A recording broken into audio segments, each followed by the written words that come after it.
This game says that we have at least 2 photographers to each of 2 graduation ceremonies. So one at S and one at T. Alrighty, so we have S, T, and we have at least 2 at each. Right? At least 2 at each. Is that what we got? We're like, yeah, no problem. Okay, now there are at least 6 people to choose from. F, G, H, K, L, M. F, G, H, K, L, M. 6 people, right? Then it says F must be assigned with H to one of the graduation ceremonies. So F and H are going to be together, and they're going to be either an S or T, which is pretty significant. It might almost seem like it might make sense to do worlds. I don't know, right? Like that's either all full or almost all full and almost all full. So something to keep in mind. If L and M are both assigned, it must be different ceremonies. What is this really saying about L and M? Can't be together. Can't be together. That's as simple as that. So I would just write LM. Cross it out. Never going to happen together. Then it says if G is assigned to S, L must be assigned to T. Okay. If G is over here, then L is over here. It's not a two-way street, so I would write it like that. By the way, why is this not a traditional in-out game in which S is in and T is out? Because You can have an out. Yeah. Out. Yeah, so really there's like a third category here of people who are not even assigned to S or T. So this is why we can't treat this as a traditional in-out game. Okay, which would be nice because then if someone were not here, they'd have to go there, but that's not necessarily the case, right? They could just go out. All right, then it says if K is not assigned to T, then both H and M are assigned. So if K is not in T, if K is not here, oh shoot, I'm running out of space, dang it. Well, what I wrote on my paper was, I hope we can see this, but I said if K is not here, then we have to have H and M. Is that right? Is that what they said? H and M? H and M. And I thought about that for a second. If you have H and M, what's really going on? You have F and two. You have F, H, and M. So to make this really clear, I said, okay, you have F, H, and M. I hope you guys can see that. F, H, M. Christian, can you see that? Okay. And then I said, I hate negative rules. You can leave it like that, but I hate them. What is this really saying?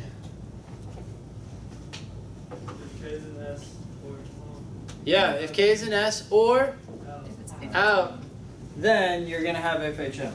Now, I do erase actually a fair amount on the test because I want it to be clean and clear. So if K is here, then we're going to have F, H, M. And if K is here, we're going to have FHM. So either one of these circumstances means you have FHM here. Okay? Alrighty. Floaters?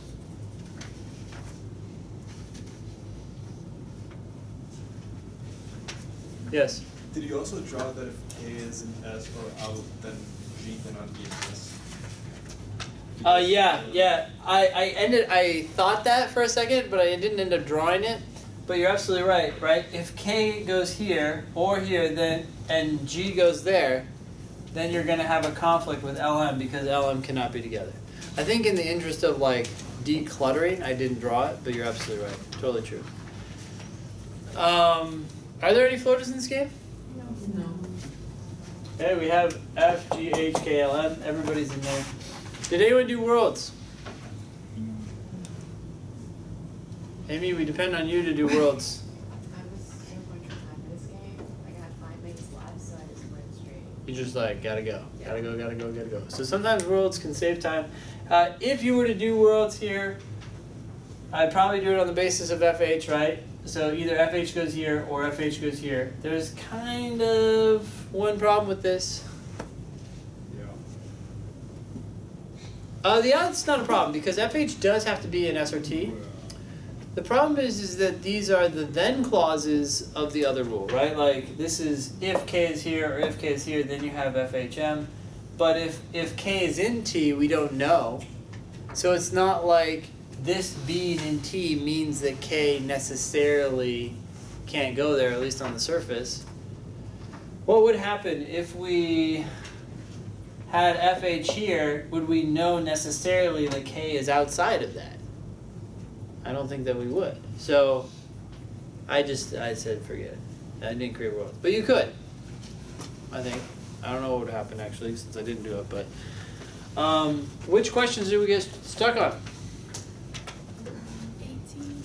Okay, we have a vote for 18. If H is assigned to the same graduation ceremony as L. So for 18, what I did is I wrote HL together, and I said, okay, well, if H and L are together, what do we know?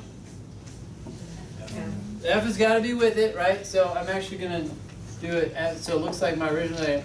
FHL. And I said, wait a sec, do we know which one it's at?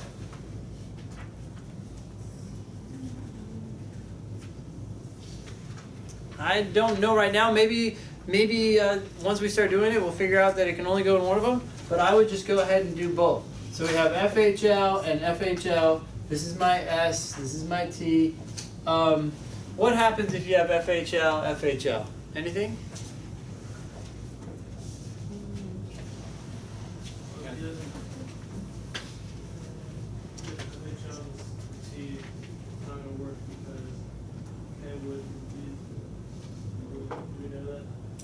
Well, one thing about this, let's start with this world. These are my two worlds, right? Does that make sense? You can't have G. Okay, in this one, G could not go here, so okay, you couldn't have G over here. What else couldn't happen in this one? K, watch out for K, right? Because if K is either here or here, then FHM will go here. So in this world, K actually has to be in T. Right? Okay, so we put K there. Now in this world, can K go here or here? No, Why not? because if K is anywhere other than T, then M also has to be with that group, and Yeah. M can't be together. Notice that if K is here, then M would have to come in here, right? Because you have FHM, or if K is here. So that means K has to be in this group in this world as well. So over here, these are my two worlds, K has to be here. So we have KFHL. If you have 4 in one group, what do you know about the other group? There's 2 in the others. There's 2 in the other group. So you have G and M. Is that okay? Yeah. Sure. It's got to go in there because you have to have at least 2 in each group. Now over here, we have to have one more. Do we know what it is? Okay, I have a vote for G, I have a vote for M. Which one, T? The top one, yeah, T. G or M. I mean, the only thing we know, think about this. If you're not sure about a variable, think about it. If we know about G, the only thing we know about G is if it's here, then L has to go there. But we're not talking about G going here, so this rule dies. All right, we talked about how if-then statements die if the sufficient condition is not met. The little RIP here. That's dead. Okay? So G could go there or not. And then M, the only thing we care about M is when K is here. Or when L is here. Again, L is not here. K is not in those slots. So this rule dies as well when regards to K because the sufficient condition has not been met. And this rule, the LM rule, doesn't matter. So we could put either one of them here. So I ended up writing this. Now that may seem like a lot of work for question 18. But why is it valuable to put a lot of work into question 18? It creates 2 worlds. Creates 2 worlds that are valid scenarios. You can use them in future situations, look back and say, yeah, that could happen. I've seen that happen before. So early on in the game, I think the time is worth it. Which one of them must be true?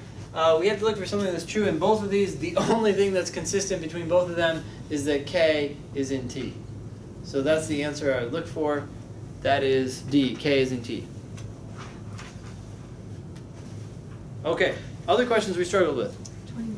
21. If exactly 4 of the photographers are assigned to the graduation ceremonies, which of one must be assigned to S? So this is 21.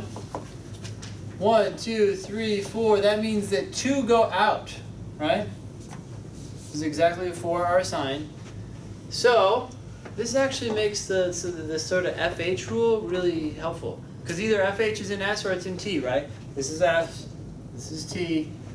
If we did FH here, could it all work out? What do you got to avoid? Got to watch out for. Ooh, which up? What up? I hear murmuring. What say ye? The K rule. Yes. It says if K is either here or here, then you have a HFM. That's not going to work here, so that means K has to be in. So K would go here, right? And then what do we have left? LGM. Do we know anything about any of them? They could all go there. So, all right, that's done. What if FH went here? Would this all work out? No. Wait, why not? And what else have to go there? Wait, why would? Because K is going to go somewhere else, right? And if K goes somewhere else, then M has to go here. And then what's the issue? Why can't M go there? You have to have exactly 2 in each, right? And now you have 3. So this is not going to work. We cross it out or whatever.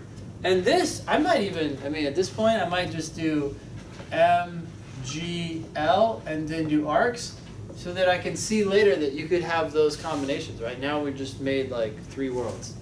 Okay. Which of the following must be assigned to S? Oh, either F or H. They only give us F, so we're good. Matt, you okay with that? Matt, are you the only one with a tie tonight? You are. Nice work, dude. There we go. I gotta get rid of this.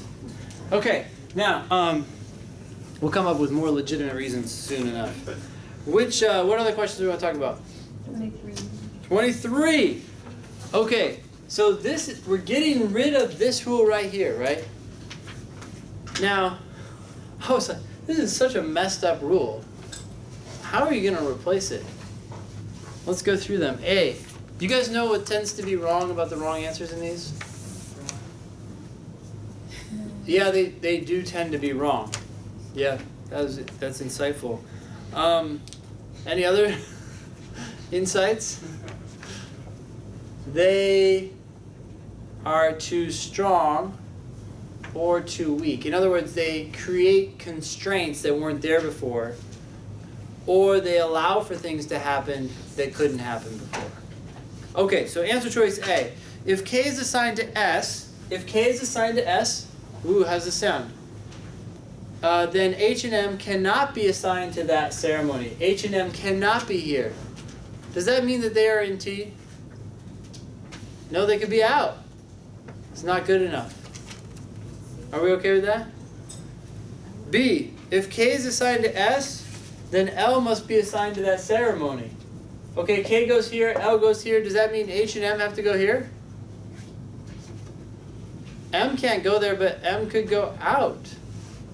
This is not strong enough. A and B are not strong enough. C, what is so great about C? It uses the F and HM that we inferred. It uses the F and the HM, and what else does it use? You guys know the translation? Unless means if not. Unless means if not. If you know that, then you can just say, if not K in T, oh, that's what they said originally. If K is not in T, then F and M must be assigned to that ceremony, which would then force H to be with it because F always has to be with H. That's the answer. It's basically a restatement of the rule. Almost directly. Not quite, because of the FH thing. Are we okay with that answer? Anyone still like, no, it doesn't make any sense. Okay. Other questions we want to talk about in this game?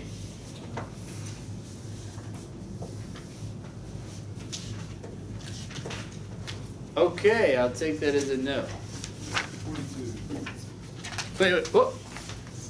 Lual, do you like to wait for the last second? Okay, 22. Which of them cannot be the complete assignment of photographers to T? So everyone in T, right? All right. FGHM. Could you do FGHM? F, G, H, M. Could you have G here with K and L elsewhere? Right? F, H, M, G. And then put K here and G here. Sure, because L would come, oh no wait, not L. F, G, H, M. F, G, H, M. Yeah, you just said it wrong. So if you had F, G, H, M, A, T, then you would have K and Oh, yeah. G would be here, so then we don't have to worry about L, right? Because L would be over here, and that doesn't trigger the rule. So okay, that works. Sound good? Okay. B, F, H, K, M. F, H, K, M. Well, if you have K in here, you could have F, H, M. What's the problem? What's gonna be in the other group if you have these four together? Who's left? L and G. Can you put them both in S? No. That's why B is correct, because this cannot happen. L would have to come over here. Okay, any other questions on this one? Okay.